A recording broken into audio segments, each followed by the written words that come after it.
Club of Louisville. I'm Tony Kemper, president of our club and head of the DePaul School. And to lead us in our invocation today is Jennifer Adrio. Jennifer has been a member of our club for almost exactly 4 years. And 1,000 words. Now, in my experience, some are worth less. Some are worth many more than 1,000 words. And I would submit to you that the majority of Bill Luster's work falls into that latter category. Bill Luster entered journalism at the ripe old age of 14 when the Glasgow Daily Times, his hometown newspaper, gave him a job writing a Little League baseball column. But apparently not completely satisfied with written the words of journalism, he launched his career as a photojournalist in 1965. In 1969, he started working for the Courier-Journal and the Louisville Times. Some of you remember that paper. Eventually, he served as director of photography, photo editor, and chief photographer. In 2010, he received the Joseph Sprague, am I saying that correctly, award, the highest honor bestowed by the National Press Photographers Association. And earlier that year, he was awarded the title of Sports Photographer of the Year by the Kentucky News and Photographers Association. Bill shared in 2 Pulitzer Prizes for team coverage of Louisville school desegregation busing in 1976 and for coverage of the Carrollton bus crash in 1989. Bill has photographed 9 U.S. presidents and 4 presidential inaugurations. He had exclusive access to Presidents Gerald Ford, Ronald Reagan, Bill Clinton, and Barack Obama. Bill's past president of the Kentucky News Photographers Association and the National Press Photographers Association. He's been named Kentucky News Photographer of the Year 5 times and is a member of the University of Kentucky Journalism Hall of Fame. Now, how many of you have been to more than 50 derbies? I see one hand. Bill has photographed 52 Kentucky derbies, which is not burdensome because he adores horse racing. He loves other sports, and being a Kentucky fan, greatly enjoys being courtside at Wildcat games. However, his son, Joseph, who's here with us today, is a University of Louisville grad, so he roots for the Cards too. He is known as a skilled storyteller and a mischievous practical joker. We'll have to hear more about that from his wife, Linda. And by the way, mentioning Linda, Bill has been married to her for 40 years, another great accomplishment. And they share their home with their dog, Pearl.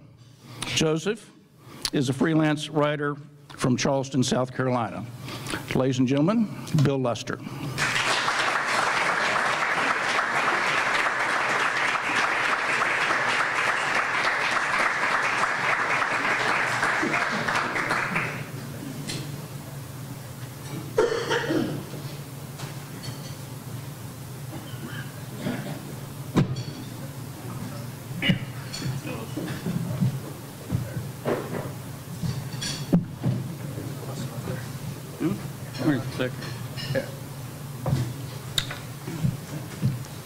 Thank you, Tracy.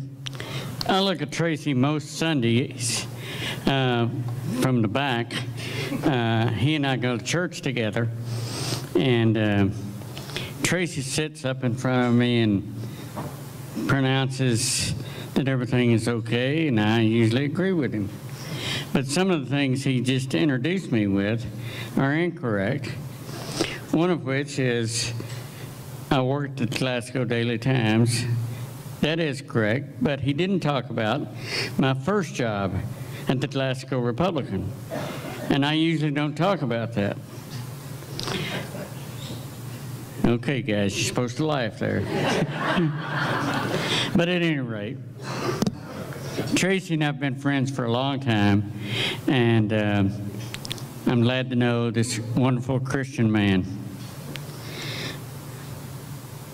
First of all, I'd like to talk about the Rotary Band that I heard when I came in today. Man, that got me in a good mood, and I appreciate all the work you guys have done. Now, I think it's also appropriate to talk about where you sat me today with my family. It's at the president's table, which is here. And you know I'm going to talk about presidents today. So I thought that was appropriate to do so also. Now, what I'm going to show you today is behind the scenes, most behind the scenes, from presidents of the United States that I've had the privilege to photograph.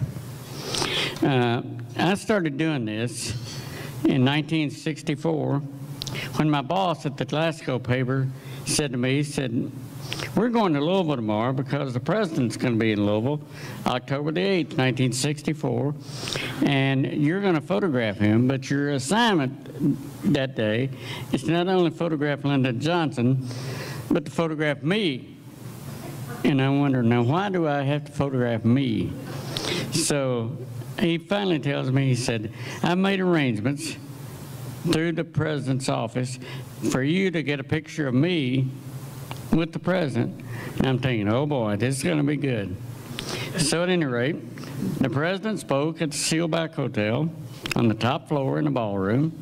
And after it was over, I was directed to an area that went outside the Sealback and down the elevator. So at any rate, President Johnson finished speaking, and he walked up towards me, and I didn't know this was going to happen. Then my boss, Carol Nicely, walked up and he said, "Okay, now, Bill, do it." So I'm standing there with Lyndon Johnson and Carol Nicely. I'm about to get fired from Lyndon Johnson. I'm sorry, from Carol Nicely if I screw this up. So anyway, I got ready to shoot the photograph, and the flash on top of my camera didn't work. So I'm thinking, oh, this is going to be good. About that time, this 6'4" man comes over and he says, "Son, you just take your time. We're going to be good at this." So that was Lyndon Johnson.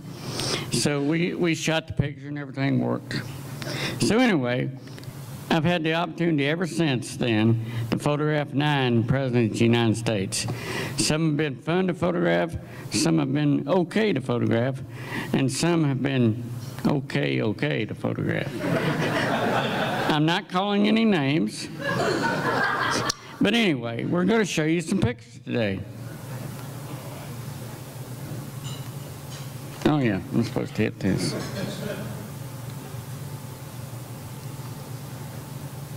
Joseph, which button I hit? I brought my technical advisor with me today.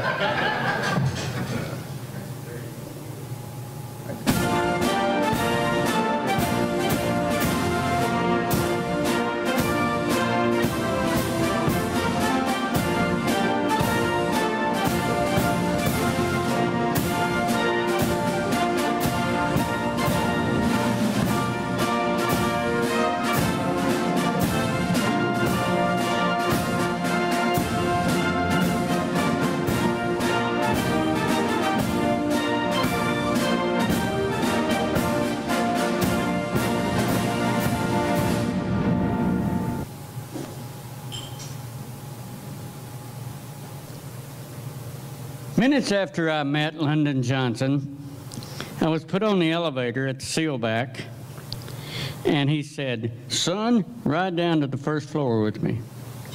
So I did.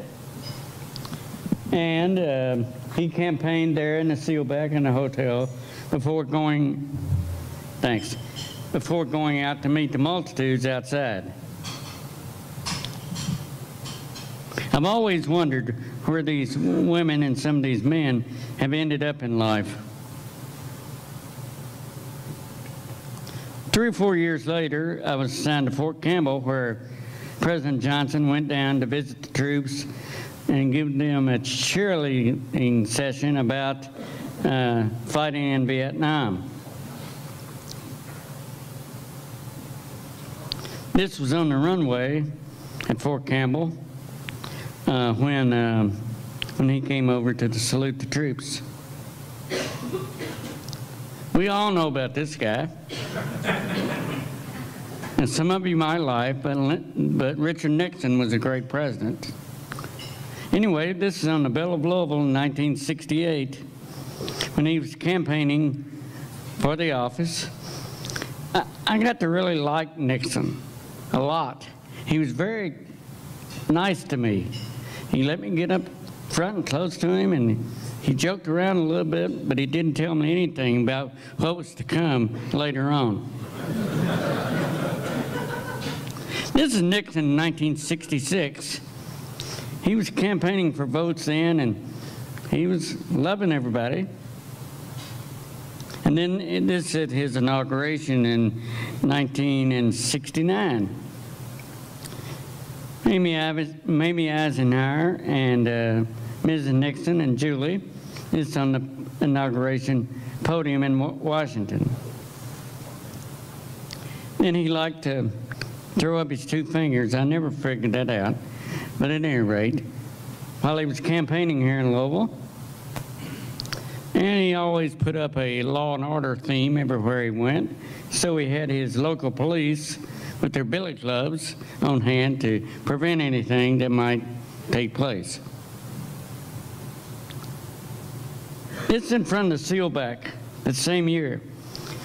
Over Mr. Nixon's shoulder is Louis Nunn, who is the governor of Kentucky, and a good friend of mine. Louis Nunn had his law office above my grandmother's drugstore in Glasgow. So we were all on first-name basis with Governor Nunn, and he took care of me too. But I think Mr. Nixon wanted me to get out of his way most of the time. It seems that way. Yeah. Now, we all know what happened with Mr. Nixon. And I really hate that about Mr. Nixon because I thought he was a pretty good president. And anyway, Gerald Ford succeeded him, and this is in the cabinet room of the White House. Now, some of you might know this, but every time a new president appears, they put a plaque on his chair in the cabinet room. This says August 6, 1974. I got incredible access from the White House to cover the president in 1974. He gave me incredible access. I spent 2 days with him. Very nice guy, very sharp guy, and I could do just about anything I wanted to. So I'm going to run through some of these pictures, and if you have a question, save them for the questions at the end of this. Now then, this is President Ford having lunch in his private office right off the Oval Office. And I know some of you are going to ask the question, what else went on in that office? Well, I can't personally aspire to it or tell you about it, but Bill Clinton also used this office later on in his career. I don't know why you're laughing, but this is right outside the Oval Office. The gentleman on the right there is Don Rumsfeld, who was Secretary of Defense at the time. Now, President Ford, some of his fans raised the money to build a swimming pool behind the Oval Office. So most every day, the president would go out and take a swim. So he invited me to go with him. I don't swim, so I didn't get in the pool. But at any rate, I got to photograph him, and this was one of the first times he'd been photographed in this new pool.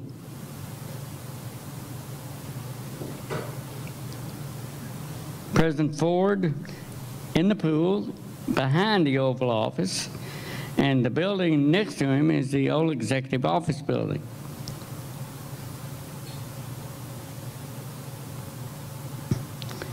He was campaigning then for congressmen and senators, and we went to Cleveland, and he invited me to go with him on Air Force One, and I spent some time with him on Air Force One.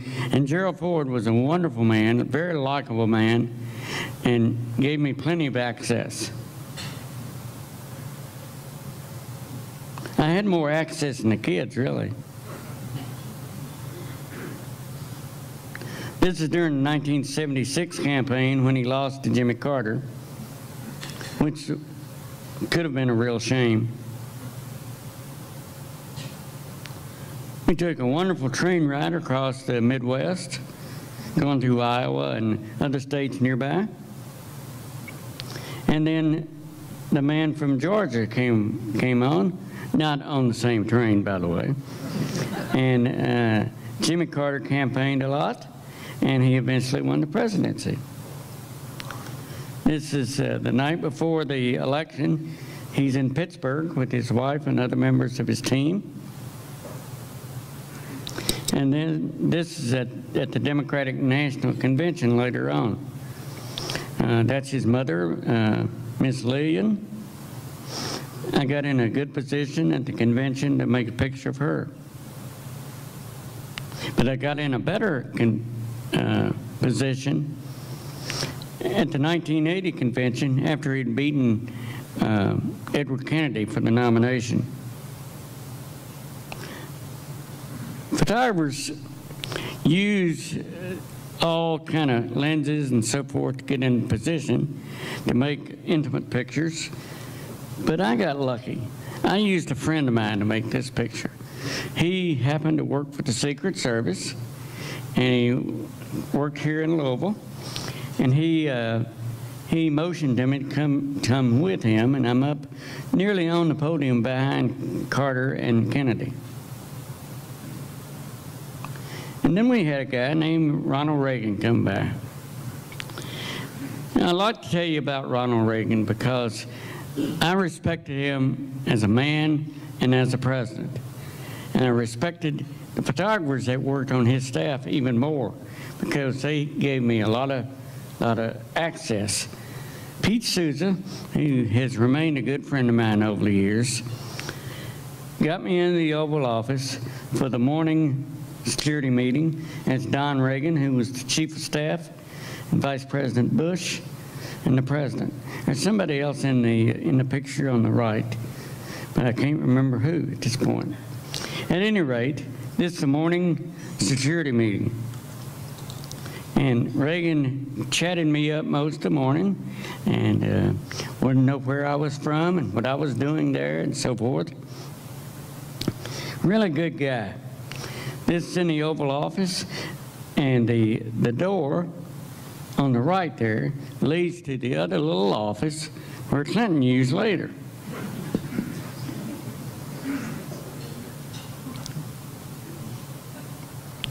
It's Secretary of State George Shultz with President Reagan in a morning one-on-one meeting. I had great access to President Reagan. I could go about anywhere I wanted to go, and that makes all the difference. Now, Reagan's not in this picture. This is Vice President Bush and the National Security Secretary, I think. Can't remember his name, Robert McFarlane. So I got to roam around the White House quite a bit with the president, which was very nice. But there was a problem there that I couldn't control because I hadn't been confronted with that problem before. And that is, I was there, and Secretary of State George Shultz is in the background, and he followed me around while I was following the president around. And I kept wondering, why is this going on? So he finally comes over, and he says, I just want to know about your cameras. I love to take pictures. I want to know what cameras you use and so forth. So I'm thinking, get out of here, man. I'm trying to work. This is Jim Kuhn. Jim Kuhn was President Reagan's what's called the body man. The body man is the staff member that keeps the schedule and keeps the president moving every day. And Jim Kuhn was a good guy, and he gave me a lot of access. So he's outside the one of the dining rooms on the second floor of the White House, and he's checking to see if the president's on schedule. He wasn't, so that gave me more time to shoot pictures. This is in the dining room on the second floor, and I love this photograph for a number of reasons. Number one reason is I got it sharp in the camera because it's very low light in that room, but I was able to get the president and some of the others sharp and ready to roll. And I love the atmosphere of all the old pictures in the room. The president is meeting with the president of Turkey at that point. And later on in the cabinet room, he's meeting with Pete Domenici, who was the senator from New Mexico, and then Donald Reagan in the middle, who was chief of staff at that time to President Reagan. Now this is a favorite for sure. This is in the Oval Office, and I go in the Oval Office with Pete. And Pete says, just stand around and do whatever you want to do. And he said, pay attention to what's going on. So at any rate, I'm standing there trying to pay attention. And this group emerges. Donald Reagan, Rob Michael, President Reagan, Tip O'Neill, and Vice President Bush. I found out later, and I wasn't supposed to talk about this, was they were having a serious discussion about the Iran-Contra scandal. And I'm really glad I was there for that. Then later on that night, I went with the President and Mrs. Reagan and the Vice President, Mrs. Bush, to the Republican Club at the Shoreman Hotel in Washington. Later on, for the next campaign, President Reagan came to Louisville. He's on the Bell of Louisville with Mrs. Reagan. They're doing a little campaigning, and that was a ton of fun. This is in Ohio during the '84 campaign when he ran against Walter Mondale. The president was giving the crowd a hard time because he wanted them to quiet down before his speech, but he was enjoying every minute of it. This is the last day of the Reagan presidency. I had access to him on the Capitol steps as he and Mrs. Reagan boarded the plane to go to California. And I had a colleague on this airplane, on this helicopter, Pete Souza. So Pete told me that morning that here's what's going to happen. He said the president always goes out and salutes the crowd as he leaves.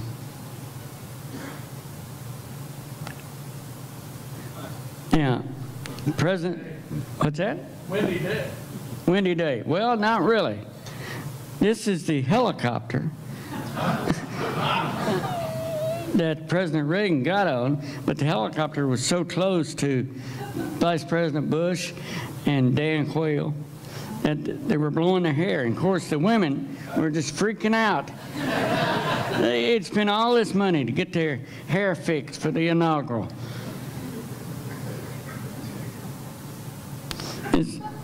This is President Bush in the U.S. Capitol after he was inaugurated. And that was all for President Bush. But then came President Clinton. Now, I like President Clinton a lot. I liked how he spoke because he's a Southern boy like myself. And he would always get up and talk and so forth and have a good time. And I love President Clinton for that. This is he and Ms. Clinton in Lexington, the last day of the campaign. And I got to fly on Air Force One with him, and that was a ton of fun. But before he went out to greet the people in Lexington, he said, Hillary, we had a great campaign stop yesterday in Cleveland. He said it was great. Greatest campaign stop I've ever made, ever. I had fun with Bill. This is in Cleveland for his campaign stop in Cleveland with the Gores.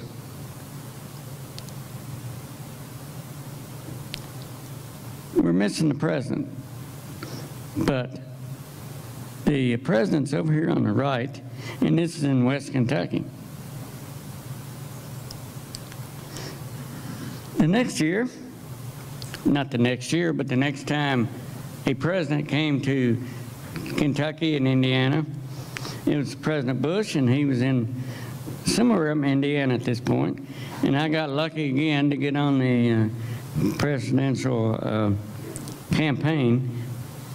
And he picked this little baby up, and he turned and looked right at me. So I couldn't ask for better coverage than that. And then this the last president I've done is President Obama in 2010.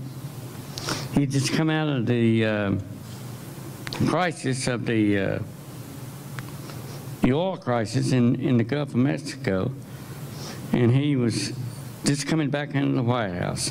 So I spent a day with President Obama, and I have to say, by far, most easiest guy to be around ever.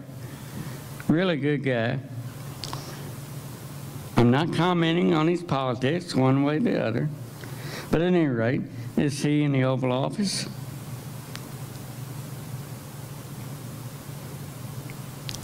In the Oval Office, the statue behind him is Martin Luther King, Jr. And he was always up roaming around the Oval Office and looking outside, and he looked out this one day, and he found, I started to say Hillary, and that would have been real wrong, but he found his wife outside with some kids, so that's what he's looking at. This is a staff meeting. And then he brought all these women into the Oval Office because he was getting a lot of criticism, but that he didn't have a lot of women in his cabinet and in his staff. So he brought women in, and we made pictures. And then this is his chief of staff at the time, Pete Rouse, who I found out later was a great friend of Rick Northern from Louisville. And Rick and I have been great friends.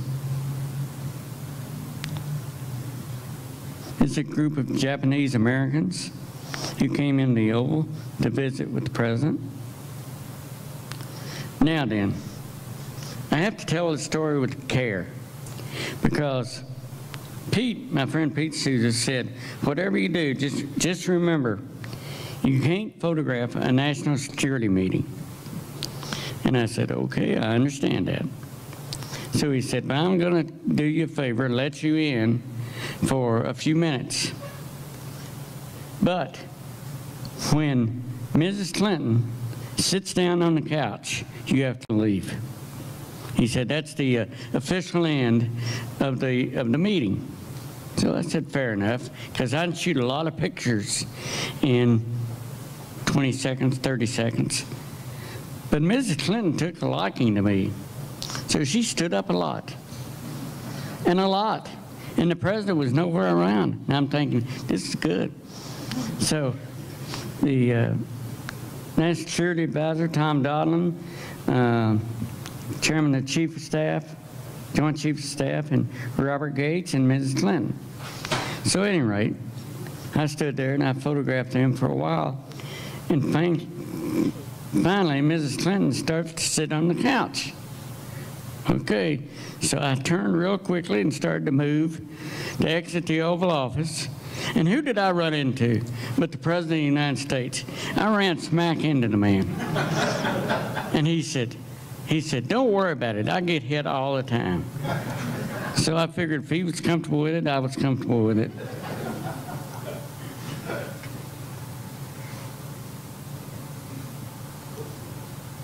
This is the President and Reggie Love in the Rose Garden as they were going over to the residence. And then he's in the green room because he's going to meet with some other people, and Mrs. Obama comes in. And they like each other. Am I running short? Okay. They like each other, so they're having a good time. And then something happened. I'm not sure what, but they got over it quickly. This picture did not run in the newspaper. And then the president was left alone in the green room. And he stood there for about 5 minutes. And I'm thinking to myself, if you ever made a good picture, this is the time. So I stayed out of his way as much as I could. And I just watched him. And he went over to a corner of the green room and just stood there. And I'm thinking, what's he going to do? So finally, he stands there and then he goes into this pose. And he's not doing that for me. He's just doing it. And I'm thinking, man, it's a good picture. So I made about 4 frames of it, and then he moved. So I'm thinking, oh, I hope I got that. I hope I got that. Well, I did. But at any rate, it just worked out perfectly.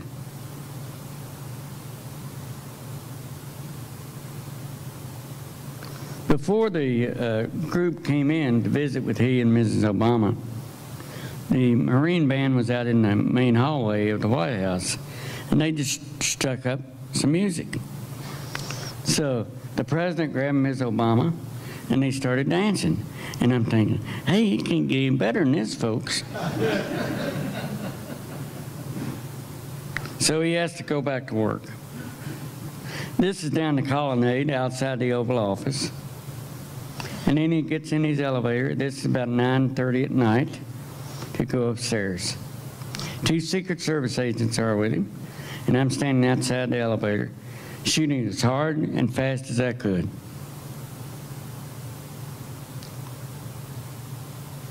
So that way it was the end of my day with President Obama. And it's the last picture I made of any president.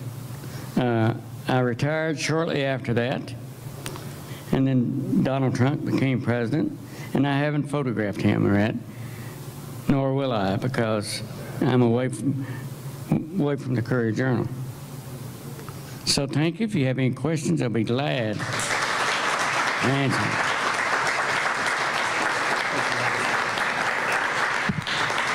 It's amazing the emotion that can be captured when a camera's in the hands of an expert. What vision you have. Any questions? We've got time for a couple of questions. Well, I must have covered it all.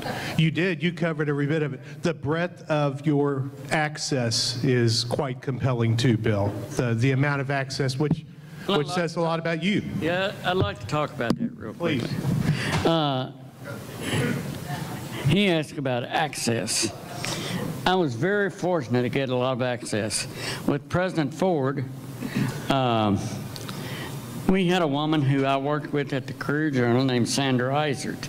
And Sandra Eisert was a picture editor at the Courier, and she later became picture editor at the White House in the Ford administration.